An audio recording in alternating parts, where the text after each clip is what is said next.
दीन दलित सर्वसामान्यांच्या उद्धारासाठी केले जीवाचे रान, राज्य करण्याचे शिल्पकार त्यांनी लिहिले भारतीय संविधान, केला चौदार तळ्याचं सत्याग्रह, मन स्मृतीचे केले दहन, अशा डॉक्टर बाबासाहेब आंबेडकरांना करतो मी नमन, करतो मी नमन.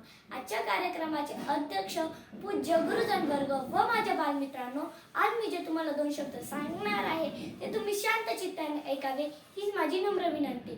डॉक्टर बाबासाहेब आंबेडकर यांचा जन्म मध्य प्रदेशातील महू या गावात झाला. त्यांच्या वडिलांचे नाव रामजी तर आईचे नाव भीमाबाई असे होते.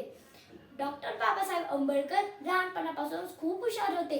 त्यांना वाचण्याची फार आवड होती. त्यांनी इंग्लंडमध्ये जाऊन शिक्षण पूर्ण करून बॅरिस्टर होऊन भारतात परतल्यावर त्यांनी दलितांच्या उद्धाराचे कार्य हाती घेतले. त्यांनी आतुरात प्रयत्न करून दलितांमध्ये जागृती घडवून आणली. महाड येथे 14 तळे खुले करण्यासाठी त्यांनी फार मोठा लढा दिला.